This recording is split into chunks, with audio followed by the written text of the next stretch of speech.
Hello and welcome to the Matt's Movie Reviews podcast. I'm your host Matthew Pejkovic and this is episode number 229.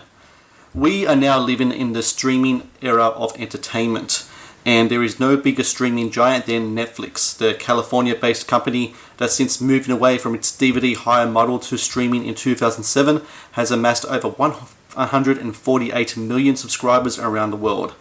Yet as Netflix expands and continues to produce its own content, there are many who are questioning the motivations behind perceived agenda-driven programming that supports one side of an increasingly divisive political landscape. Joining me now to talk about Netflix is film critic and entertainment commentator Jacob Smith of Society Reviews. Jacob, I thank you very much for joining me today. Thank you very much. The highly anticipated return of Society Views is finally here. It is finally here. Last time you were on the podcast, we talked about Captain Marvel and a lot of the brouhaha that was happening over there.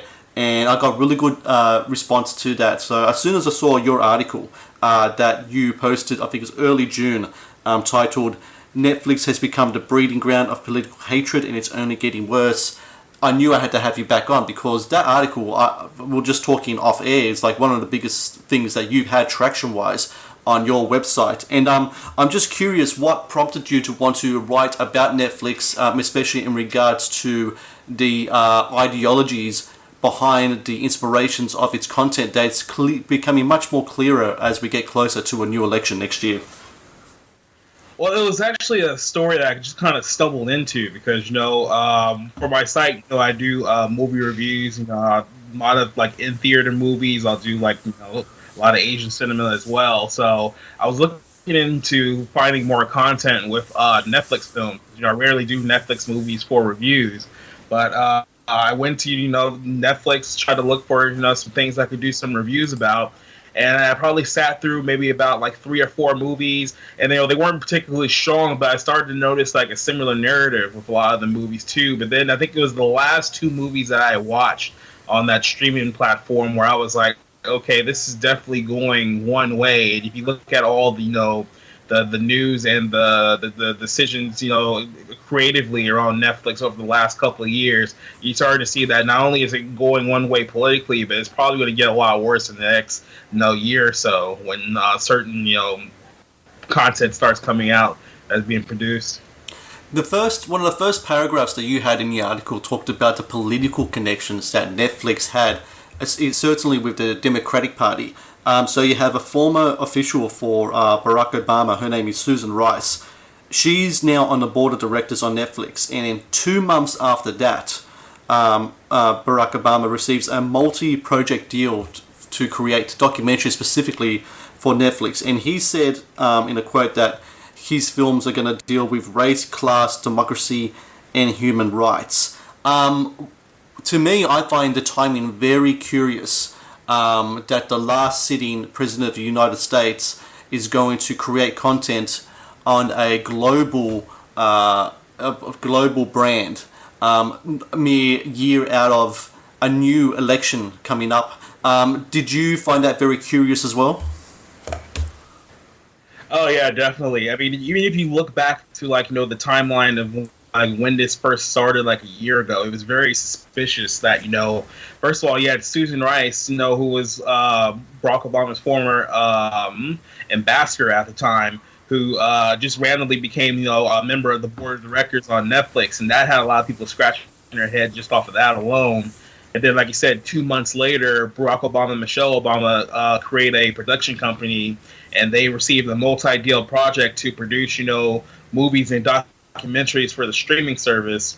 Now, of course, when this happened at the time, I think Netflix knew that this looked very partisan to basically to anyone with 2 functioning pair of eyes. So they tried to calm people down by saying that well, they're not going to be doing political content. It's not going to have it's not going to be about Democrat politics or whatnot. But apparently, the very first piece that they're working on is going to be a piece that talks more about the federal government and essentially attacks how Trump is running the federal government. So you're having the former president doing a documentary or producing a documentary essentially trashing the current president and his administration, and that's only the first documentary. We don't even know the full slate of project that is going to be coming out in the next couple of years. So that's why that's when the red flags start coming in, and you're thinking to yourself, okay, maybe there is something going on here that needs to be paid attention to. I always found it very interesting how during Obama's years as president, during both his election cycles, how one of his biggest donors was Hollywood. He was known as sort of the Hollywood president. You had a lot of big Hollywood producers, actors, etc., who were very liberal, and I guess to a certain extent, excuse me, a lot of the entertainment industry, especially the film industry, is very left-leaning and liberal in that way. They gave millions upon hundreds of millions of dollars to him. It almost seems like he was laying the foundations for a future career during those campaign cycles, don't you think? Oh yeah, definitely. I mean, if you look back, his administration, I think his administration probably utilized Hollywood better than any other, president that, in the modern era. I mean, you can probably go back to like Bill Clinton, think about the days where he was on like late night shows playing the saxophone and how well that got him over at the time. But I mean, Barack Obama was pretty directly involved with a lot of, Hollywood productions and like entertainment and such that, he was on late night shows. He would do, shows with like Ellen DeGeneres and whatnot. He was even on ESPN at one point, doing fantasy brackets for the network. So when it came to like, film and television and late night and all that stuff, he was pretty much all over the place. And, he got a lot of money from, the people in Hollywood. He really used Hollywood as a political tool, as a funding tool for them to, to fundraise his campaign and really move his, I guess, overall campaign and image forward over the last 8 years. There was an article that you referenced in regards to a Netflix show, a rather popular one at the moment. It's directed by Ava DuVernay, and it's called Where They See Us. And the article is written by John Perazzo of the Front Page Mag. And pretty much essentially what he wrote in his piece is that Ava DuVernay and Netflix have essentially rewrote history. And can you talk a little bit more? I haven't seen the show yet. Excuse me. I find that I'm watching so many movies that sometimes watching stuff like TV shows and such, I just can't get to it. But I've heard a lot about it. So I know about the Central Park case. It was a case from, I think it was 1989. And pretty much what the show states is that evidence has shown that 5 black men who were tried and placed in prison for the attack on, I think it was a jogger at that time. It was rather a brutal case that really engulfed a lot of America at the time. They were actually innocent all this time. So that's what the TV series says. What does John's Perazzo's article in Front Page Mag says that what Netflix has done is rewrote history? Yeah, so essentially with this documentary that was, I believe it was directed and written by Anna DuVernay. Can't really pronounce her name right, but she's the one that directed the film Wrinkle in Time. So you guys might know her, but essentially what happened with this project that she was working on is that she really used the project to kind of recreate this narrative that has been around for a number of years. That what happened with the Central Park 5 was that it was racial resentment from the police officers, from the victim herself, and from people, including Donald Trump. And the movie sets this tone and sets this narrative that essentially these 4 or 5 black teens were completely innocent, that they were essentially tried and forced into confessing to a crime that they didn't commit based on race and racial resentment. But if you really get down into the details of the case, there was a lot more that went on than that. Now, the primary issue is that when it comes to what happened with the jogger, the 28-year-old woman at the time, she was brutally attacked and brutally raped at the night that this all went down. Now, as far as the actual rape goes, which was what the boys were convicted for being involved in the rape, now they didn't actually commit the rape itself. So when you look at that portion of the story, which is the biggest part of what happened with these boys, like they they were convicted on the rape, which they didn't commit. I believe there was other people that were involved because there was more than 30 teenagers that were involved into this crime spree that happened that night, and it was other people within the 30 people people who ended up doing the crime that these took the fall for, essentially, right? But if you look back on actually what happened that night and what led up to that night, they were involved in many other crimes and many other attacks that went on during the night. But obviously, the most politicized one was the one that happened with this jogger. And basically saying that the film itself kind of leaves out, the boys' direct roles in the case, even though they weren't related to the actual rape itself. They were involved with individuals who did commit the crime and did commit multiple assaults and things like that. So when watching the video, when watching the movie, you're getting this this retold story that these kids essentially were just out one night, or they were happened to be at the wrong place at the wrong time. That's not really what happened, but that's essentially the narrative that it creates. And now you're going to retelling the story 30 years later to a generation who's not really familiar with the direct details of the case. This happened in '89. So for the people who've never really heard of it or didn't really follow all the details, now they're being told a version of the story that it doesn't quite line up with the facts. And I think that's what Peraza was pointing out in his piece that he wrote. And I think the really frustrating thing for a lot of people, such as what Peraza wrote in his article, was indicating was that if you dare challenge the narrative that Netflix and Ava DuVernay puts forth in her series, then automatically you are tagged a racist. And that's a very vicious but very effective tool that some people, activists, do use to silence debate, and it's something that happens here in Australia as well. I think it's just a part of the playbook.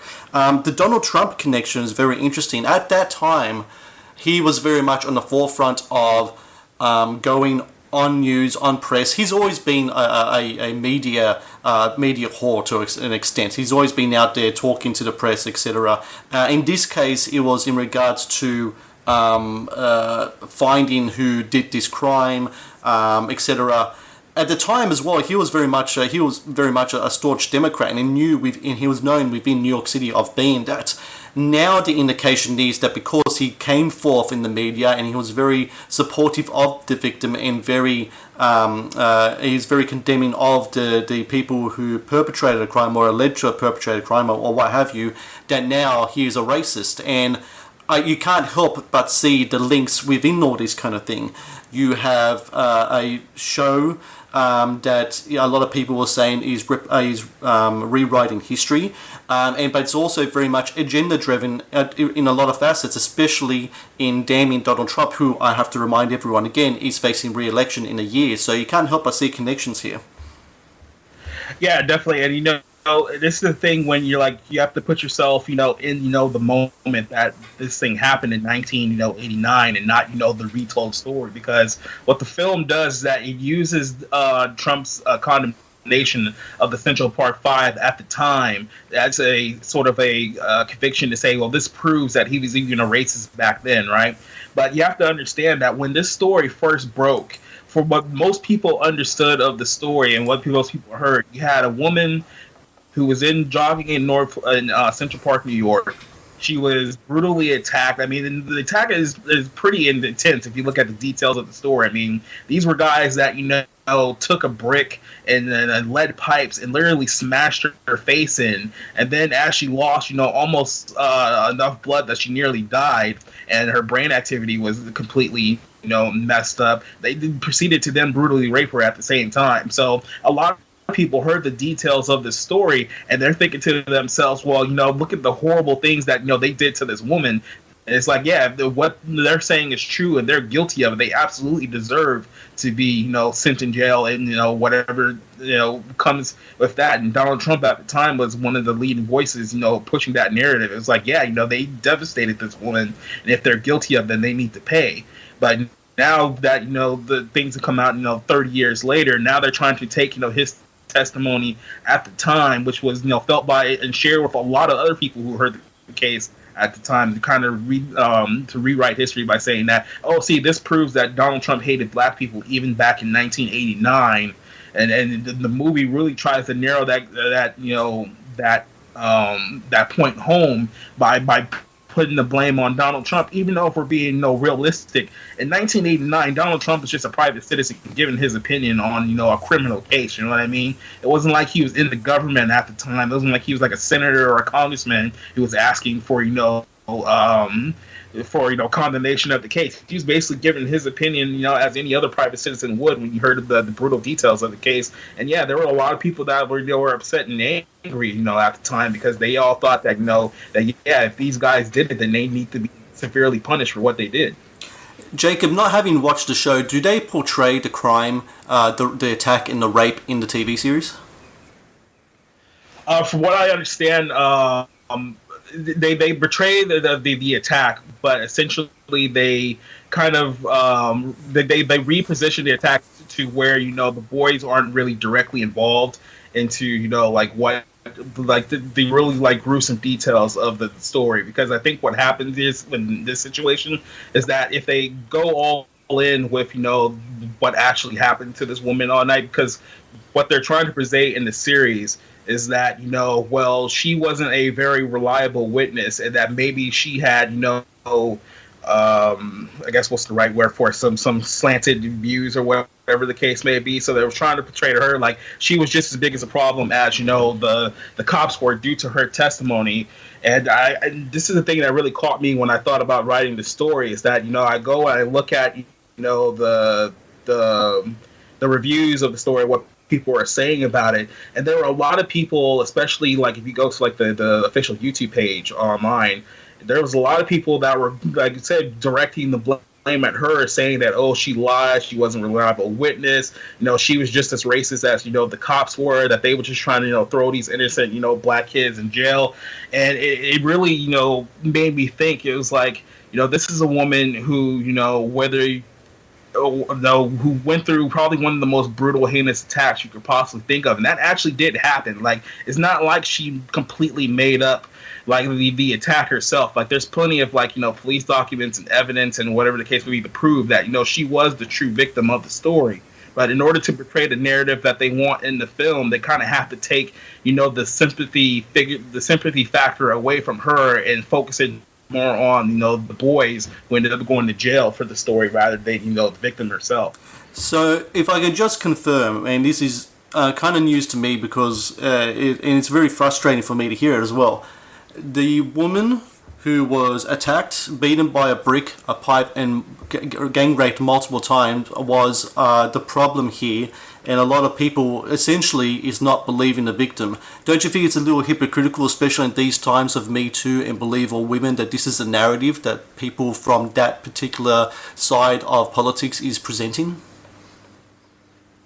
Yeah, I mean, if you look at what Me Too has become over the last couple of years, especially a lot of the narrative that you heard during the Brett Kavanaugh case was essentially that women need to be believed whenever they're attacked, or whenever they're alleged that they're attacked, no matter what the circumstance are. And you've had plenty of people who will outright blame people who will say, well, let's see what the evidence is first, or let's hear both sides of the story before we just condemn people based on the allegation. Now, of course, this is a little bit different because this was an actual assault. This wasn't like someone saying that well, he touched me inappropriately 30 years ago, so it can't be directly compared on that level. But it is sort of the similar sentiment that you had a lot of people on the left that are going around saying that women need to be believed no matter what the circumstances are. Then here you have this woman who was proven to be a victim of a brutal attack. The central of the problem was that they simply convicted the wrong people of the attack. They sent 5 people to jail when it was others involved in the 30 people who did these random beatings and attacks that were the true culprits behind her particular situation. But they try to spin that as a as fuel to say that to push the narrative that they want. Is pretty hypocritical, especially in this day and age, that you're trying to push 2 different narratives at the same time, especially coming from the director who is very vocal during the Brett Kavanaugh situation as well. Yes, that's something I've made note of as well. Like Ava DuVernay is very much on Twitter, very politically active. She jumped on a lot of things, especially when it came to Brett Kavanaugh, Northington Catholic boys. A lot of people were eating crow after that one as well. And so I find it very incredible, frustrating, very distressing to hear that the victim of this crime, who I have to remind everyone again was brutally attacked and gang raped and was made out to be some type of to be the problem because her testimony, they say, was marred by racist intent and not from being bludgeoned and raped by multiple people. I think that's very kind of frustrating to hear, and it's not something that a lot of people are bringing up in their reviews either. And I think that's very really interesting as well to see how the narrative is being framed around this. Okay, so we talked about content on the air. I want to just touch on things that are happening off the air in regards to the political activism of Netflix, especially in regards to the Georgia boycott law. I just want to check with you, Jacob. Are you comfortable talking about the Georgia law? Yeah, because I've talked a lot about the Georgia law, and I think honestly, it would probably be best for the state of Georgia to just kind of let Hollywood go. But we can dig a little deeper into this one. Excellent, because I've tried to approach it with some other people, and they have kind of like trepidations and might get it into it. But you and I, we're going to go into it right now. So essentially, what this was earlier this year, Georgia. The state of Georgia passed a bill. It's called the Heartbeat Bill. And correct me if I'm wrong, Jacob. Essentially, the Heartbeat Bill says that if a heartbeat is detected, and I'm going to use the word fetus here as kind of like more medical jargon and not as some type of activist speak. If a heartbeat is detected in the fetus within the woman, that life is determined to be human life and cannot be terminated. Is that pretty much the crux of the bill? There, Jacob? Yeah, so basically, Georgia and a few other states over the last few months have passed what they call heartbeat bills. And it's essentially what you said, that, if a heartbeat is detected within the fetus of a child, then abortion is pretty much banned in those cases. Now, Georgia is a little different than some other states because they do have exceptions for rape and incest, and there's been states like Alabama who don't have those exceptions. So if you look at the Georgia bill, overall, it's actually more lenient than what a lot of other states are passing. I think even the one in Ohio is a lot stricter than the Georgia one. But the reason why the Georgia one has been politicized so much over the last few months is because over the last decade, Hollywood's kind of taken over the state of Georgia. Due to taking advantage of their tax breaks and the cheaper cost of production to do a film project in the state of Georgia rather than the state of like California or New York, where obviously more pro-choice legislation and more pro-choice support would be in those states. But the problem is that it's super expensive to run productions in those states because they're very, very expensive in deep blue states. So they go to red states like Georgia where the taxes are much more lenient, but now they're kind of upset that the residents of these states are passing laws that the Hollywood brass don't agree with. Okay, so we've determined what the law is, and now we're going to talk about the reaction. So as you said, it is a hub for Hollywood to go there, shoot their stuff on the cheap.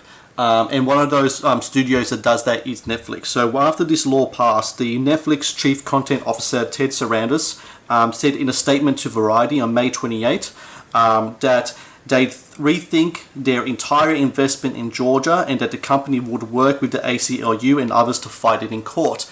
Now, that is kind of incredible to me that a media company, pretty much a place that creates content for people to entertain people, is now delving into the murky waters of politics. So I can kind of understand activism through art. I mean, activism through art is happening everywhere. It has happened for a long time. That's fine. But once you start using your clout as an entertainment body to try to meddle with, and let's face it, it's state politics here. Every state has the right to do what they wish in their. I mean, for example, I'm sure even though after the infanticide rulings in New York City, I'm not sure what the reaction was from, say, conservative entertainment bodies. If number one, if there are many of them, number two, if they could afford working in New York in the first place. I'm not sure if any of them were talking for a boycott there. I might be wrong. But Jacob, I think it's really kind of says something about where Netflix is going. If they're really going to try to muscle their way into having the Georgia government change the legislation because it doesn't suit the politics of Netflix as a whole. Yeah, it's a very interesting situation, and because you look at just the angle of Netflix being like this massive media company. I mean, it is the largest streaming site in the world at the moment. They have over like 130 something subscribers worldwide, and they're kind of using their power right now to bully the state of Georgia essentially to going against the law that the people of Georgia voted on. And there's this weird dynamic that you have these people from from the Hollywood world, let's be real here, we're talking about a lot of people from California that are going to Georgia to take advantage of Georgia's tax laws, while at the same time trying to dictate to the state of Georgia, what they should be voting for, what they should be supporting. But if you really think about it from that level, it's like, well, you guys left California, a state that would had no problem whatsoever with going to the party lines and going to support a lot of the policies that you guys agree with, but you essentially got ran out of your own state because you made it so incredibly expensive there that you can't even afford productions there. So now you're going to a more conservative red state like Georgia, and take advantage of the tax laws. But when the people of Georgia vote a certain way that you don't like, then you try to use your media power to strong arm them into a position that they don't agree with, even though you're taking advantage of their laws. We saw this a couple of years ago with Disney. Disney essentially threatened a similar boycott of Georgia maybe about 2 or 3 years ago, when Georgia was in the process of passing their transgender bathroom bill. And essentially, at the time, Nathan Deal, who was the governor, backed off of it because he was getting pressure from the NFL and from Disney and didn't want to fight and risk losing money for the state. But now we have the governor in Georgia, Brian Kemp, excuse me, I almost forgot his name. Brian Kemp, who seems, to be a person who's definitely willing to put his foot down and take a stand against Hollywood. So it's very interesting over the next, couple of years where this fight's going to go, because the bill hasn't officially taken hold yet. I believe it doesn't officially go into law until January, but there will be, my guess is there will be lawsuits and possibly trying to delay the bill as long as possible. So this is going to be a pretty interesting situation to pay attention to over the next couple of months. Don't forget as well, Jacob, I don't know if you followed the NBA. I'm a big fan of the NBA. A couple of years ago, Charlotte were set to host the NBA All-Star Game, and just before that was about to happen, they passed their own bathroom law. And when that did happen, the NBA pulled the All-Star Game, and this is a huge revenue-earning event for any state that it's been in, and Charlotte being one of the smaller market teams run by Michael Jordan, of course. They pretty much had to. I don't remember if something happened in regards to the bill, but it pretty much was an example of how a big entertainment conglomerate in this regards, one of the biggest sporting brands in the world, pulled its muscle and pretty much punished a state for their own politics. Yeah, so there's definitely a trend there, isn't there? Yeah, I remember when that happened. It's quite funny too, because now they're going back to Charlotte, despite the fact that I might be wrong, but I don't believe Charlotte made much really back down off of that bathroom bill. But they are. Yeah, I don't think they did either. I don't remember ever seeing any press release from the governor or anyone saying, "No, please, NBA, don't leave. We're going to change our ways." I'm pretty sure that bill is still in effect. So it's essentially grandstanding on the NBA's part.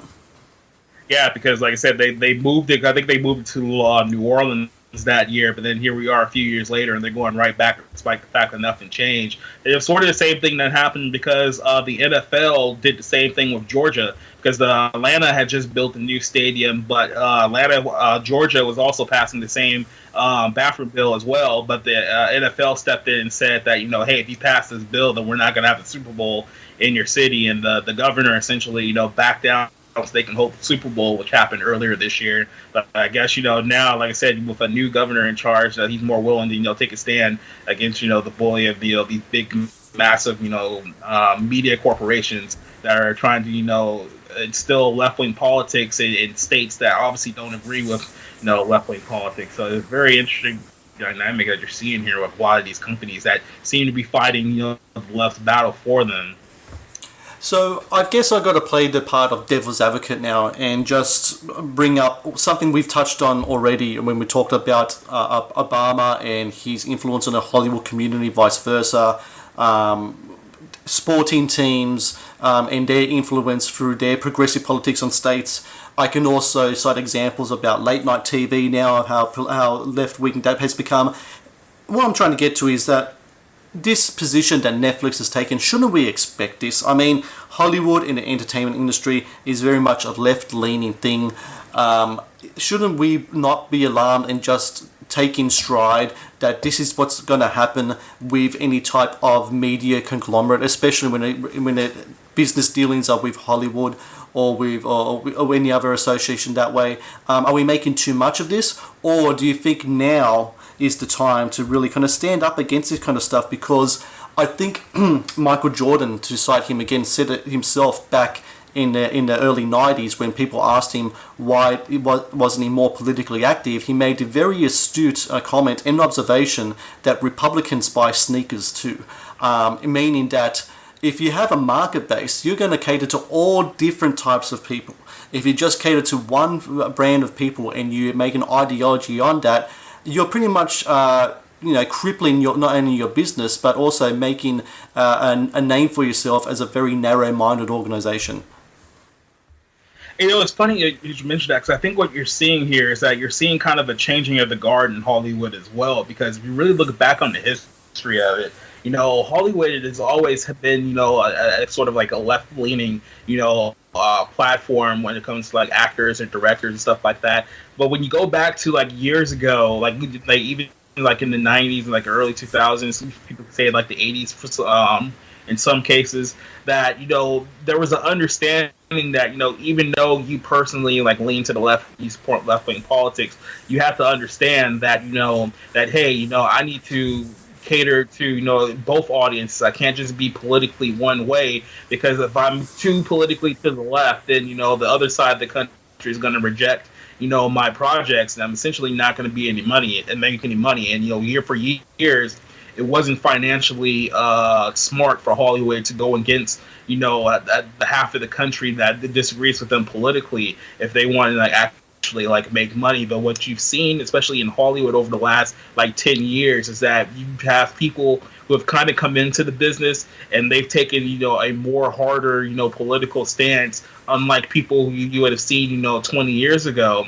And I think another thing that has to do with it is that kind of the globalization of the Hollywood industry as a whole as well, because it used to be not too long ago that the American box office was king. So all the Hollywood studios used to cater themselves to the American audience. It wasn't that long ago it was considered, well, if you made $100 million in the United States, in America, then your project was considered an excess. Well, now with the rise of the global markets like China and South Korea and the UK and all these other big markets, you realize that Hollywood really isn't getting the majority of their money from the United States anymore. Like 2/3 of their overall box office or overall audience is coming from overseas now. So because they don't have to worry about catering to the American audience anymore, they can afford to take a more left-wing stance in their politics, because in this case it's like,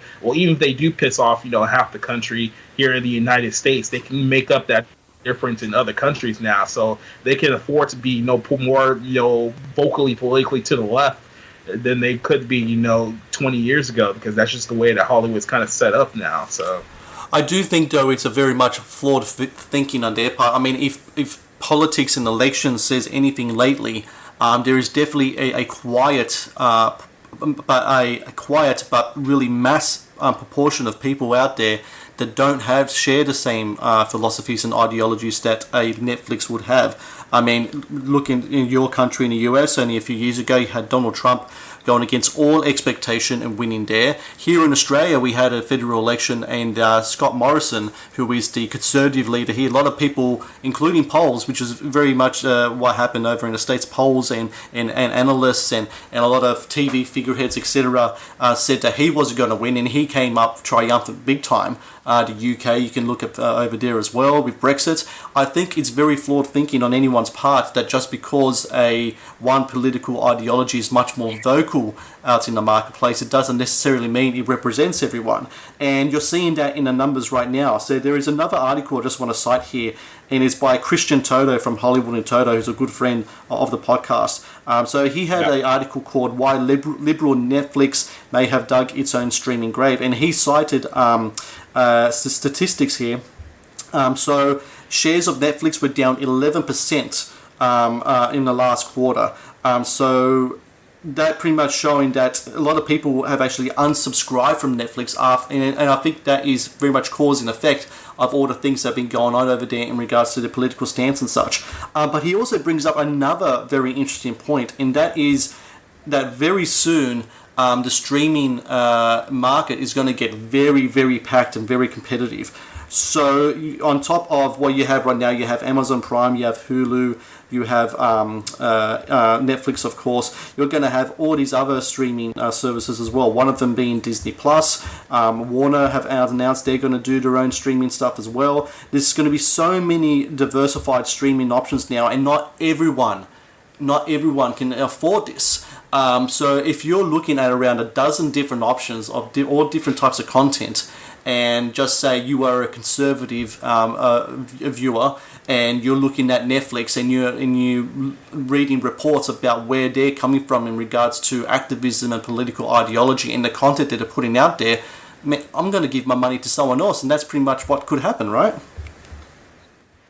Yeah, Netflix is in a very interesting situation with that too, because essentially what's happening right now is that the content that Netflix has made money off of over the last 10 years, well, all of these companies are now looking at the streaming game, and they're like, hey, you know what, we want to start our own streaming service. It's like, hey, but you guys over there at Netflix have a lot of our content, so we're going to pull our content from your streaming service so we can put it on our own. So what's happening is that you have companies like Disney, NBC Universal, Warner Media that are all kind of sitting here like, hey, we want our own streaming service, which means that you have to give us our content back so we can start our own service to kind of compete against you.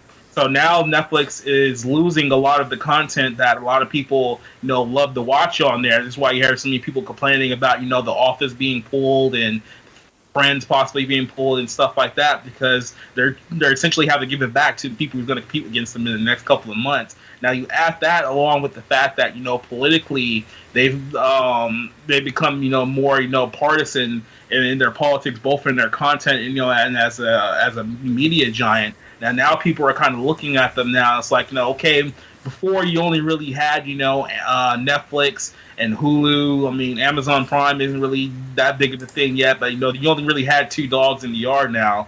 But now you have everyone's coming out with their own streaming service. You have things like the WWE Network, Hulu, Disney Plus, all of the other options. And now people are looking at Netflix. It's like, well, unless you're that big of a fan of Stranger Things, you kind of have to look at what you're spending now and think to yourself, is it really worth it to keep this platform that I'm giving $15 a month to so I can watch without commercials and whatnot.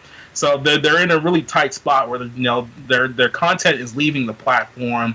They're moving more to the left with the stuff they're producing now. And if you look at the overall, I mean the streaming game is starting to get a little crowded now. So now it's like people are actually starting to make that long hard decision. It's like hey, do I really want to stay with this company with everything that's going on? This might be a time for me to get out. And as you saw it's a combination of things that led to them losing, $17 billion of value, in the last couple of weeks because, their subscriber count is not going up the way that they thought it was. I think they only got like half of their expectation. And, the fact that, they're spending so much money. It's like billions and billions of dollars to create this content. Yep. And really not all of it is hitting. It's just like, you're putting a whole bunch of these comedy specials that nobody likes and all of these like films that people will watch once and then they'll stop watching for 30 minutes and won't go back to it again, and you're not really seeing a return on your product right now. So their only real saving grace is that they have 140 million subscribers all over the world, but how long is that going to last if they keep going the route that they're going right now, especially with competition around the corner? Exactly right. I mean, the amount of money that they've accumulated in debt, I think, is especially interesting story there that a lot of people aren't really touching on.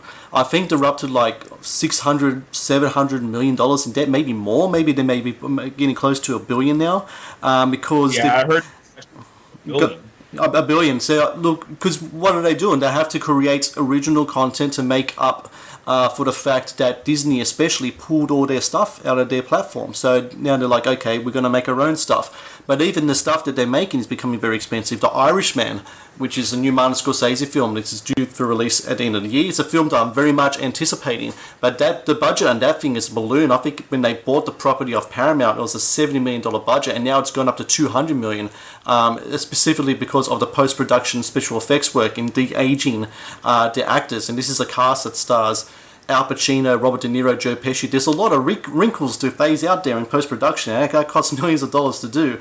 So it's going to be very interesting to see how they kind of tackle this issue. Because like you said, and like we touched on, figures are showing this, the shares are going down. Figures are showing that people are leaving the content provider because, number one, their ideology, and number two, people can't afford it anymore because there's so much competition out there.